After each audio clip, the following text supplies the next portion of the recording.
অসম চৰকাৰক অনুৰোধ কৰিছোঁ যাতে আমাৰ পাৰ্লাৰখিনি 2 মাহ হৈ গ'ল বন্ধ হৈ আছে লকডাউনৰ ফলত, যাতে আমাক খুলিবলৈ দিয়ে।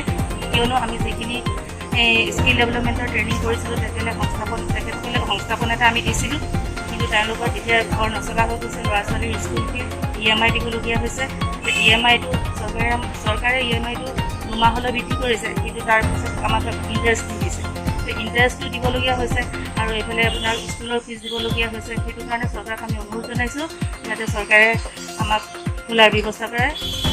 বিশ্বত যি COVID-19ৰ যি গ্ৰাস চলিছে, সেই সময়ত সকলোতকৈ বেছিকৈ আমাৰ এতিয়া যিহেতু পাৰ্লাৰবিলাকত বহুত বেছি প্ৰভাৱ পৰিছে। তাৰ ক্ষেত্ৰত আমাৰ মালিকসকল আৰু কৰ্মচাৰীসকলৰ বহুত সমস্যাৰ সন্মুখীন হ'বলগীয়া হৈছে। যিহেতু মই আজি কওঁ যে আপোনালোকক আমি প্ৰফেশ্যনেল যিসকল সৌন্দৰ্য বিশেষজ্ঞ আছে, তেওঁলোকে এখন পাৰ্লাৰ চলাওঁতে বহুত হাইজেনিক মেইনটেইন কৰিবলগীয়া হয়, আৰু সেইবাবে মই চৰকাৰক অনুৰোধ যাতে আৰু আমি COVID-19ৰ কাৰণে যি হাইজেনিক মেইনটেইন কৰিব পাৰোঁ, এইখিনিৰ ওপৰত আৰু আমি সজাগ হ'ম। সেইবাবে মই অনুৰোধ জনাওঁ যে আমাৰ পাৰ্লাৰসমূহ আপোনালোকক পুনৰ খুলি দিবৰ বাবে মই অনুৰোধ জনাইছোঁ।